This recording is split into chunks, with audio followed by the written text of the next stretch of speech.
going on, guys? My name is Austin. This is the Bodies in Business podcast, and we have made it to day 25 of the 25 Days of Fly Bodies. And today we're going to talk about how health and wellness is an infinite game and what you kind of need to understand about why it is an infinite game. So what I mean by the infinite game is this guy named Simon Sinek wrote a book called The Infinite Game, and he actually took the term infinite game from somebody else. But I really like the term because the way Simon Sinek kind of details what an infinite game is it is a game that doesn't have a winner or loser. It doesn't have any predefined rules that are specific all the time. And honestly, nobody can really actually win the game. So what are infinite games? Like business is an infinite game. Your health and wellness is an infinite game. Education is an infinite game. You definitely have milestones in an infinite game, but no one can really win an infinite game. So the reason why I like to look at health and wellness as an infinite game is because you can always get better. Things are always changing, so you'll have to adapt as things change in your life. And honestly, it can be frustrating, but it also can be encouraging that you can always learn more and implement more in your life when it comes to infinite games. So that's why I want to harp on the infinite game topic, is because a lot of times for most people, we say like, oh, I'm going to do this 30-day plan and I will be good. It's going to get me on the right track and I'll be good. Whereas that might be true that a 30-day mileage challenge or a 30-day workout plan or a 30-day detox might help you get on the right path. But you need to understand that you're going to constantly have to work on yourself when it comes to health and wellness and put in operations and processes that help you live a healthy life. There's not going to be just one certain day, week, month, or year that's going to automatically make it you're healthy forever. It's something that you have to constantly work on and constantly try to iterate on to make yourself feel like, hey, I'm in a place where I feel confident and I feel comfortable that I can get good sleep. My body feels good. I feel like I'm really productive. I feel like I can take care of the loved ones that I really care about. People can count on me to do the things I say I'm going to do. There's a lot of reasons why living a healthy lifestyle makes you more valuable to the people around you, and it makes you more valuable to yourself. All right. And it's not just about value, it's about feeling good as well. Like you want to be able to get a good night's sleep so you feel good the next day and you can do things for your kids or for your husband or wife or for your colleagues at work. And so I'll go back and I just want to put a button in the infinite game piece, is that just know that just because you may not have done the best on a certain day or a certain week or a certain month or even a certain year, and you're like, man, gosh, I need to do better. You have time, right? Obviously, we're all gonna pass away one day, and we will, and that will be the end of the infinite game for us when it comes to wellness. But it's fun to think about, like, man, I can get a little better each year, each month, each year, each decade, and you can really hone in on what makes a healthy, wealthy, and productive life for you over the time. And so I just want you to know, a lot of people, I looked up this stat today and it says that about 8% of people stick to their New Year's resolutions when they set them at the beginning of the year. So 8% only make it to the end.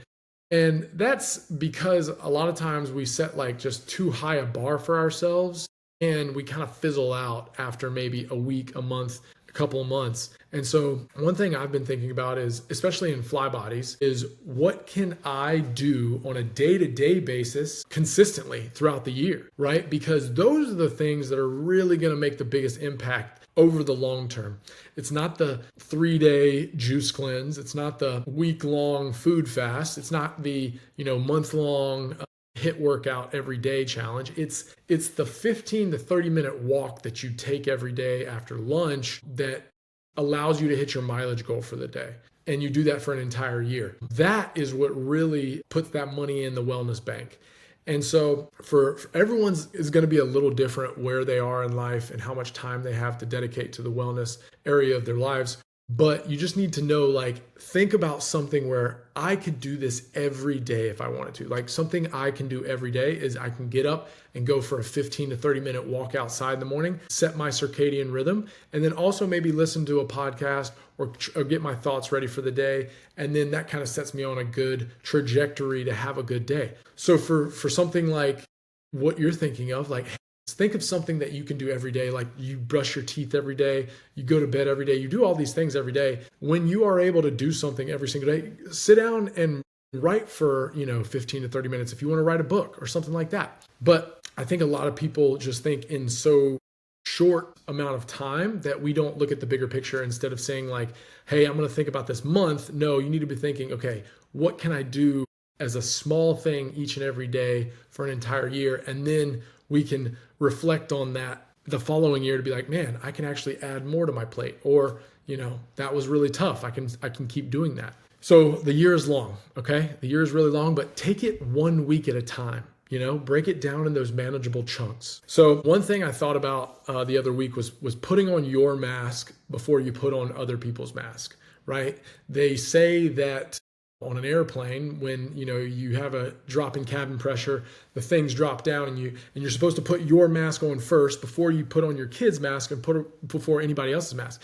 Because if you don't put on your mask, then you're not going to be able to help the other people around you. And I think that's very important when it comes to just your health in general. You care about your health more than anybody in the world. No matter what people say, when you're an adult, you are going to care about your health more than anybody. I don't care if it's your significant other. I don't care if it's your brother, your sister, your mom, your dad. They care about themselves more than anybody else. So it just only makes sense. That's not to say you should just be selfish all the time. That's meant to say, like, what do you need to do to put on your mask, your analogy for your mask?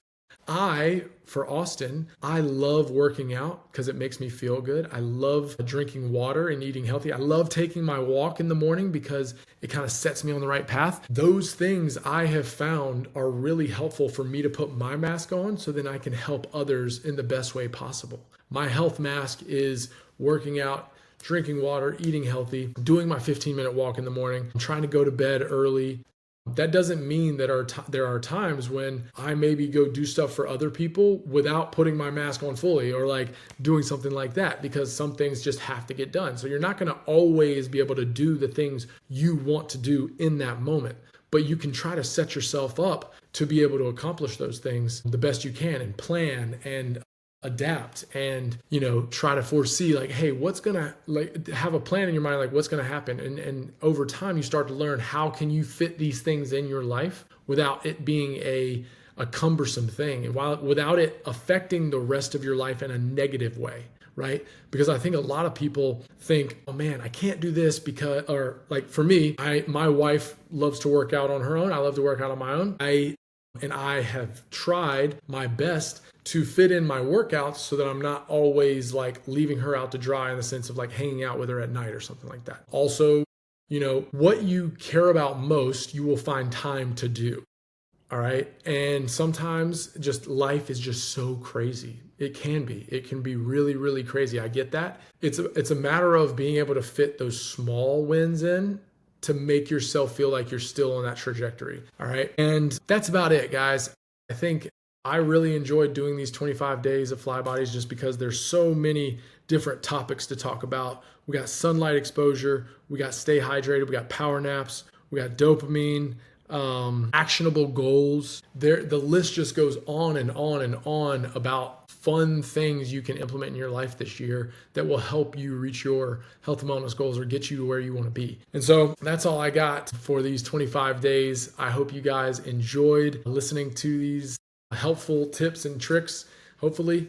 And we're going to be going into 2026 strong. If you want a workout from Fly Bodies, or if you want to do a mileage challenge, we're going to be doing a mileage challenge in January, and it'll definitely encourage you and motivate you to do more miles. And if you want a workout to do in 2026, reach out to me. I'd love to send you a workout in our FlyFit app and get you started on the right foot. But that's all I got. I hope you guys have a great rest of your 2025 year, and then go into 2026 feeling great. Go in with a plan. Go in thinking you can do anything.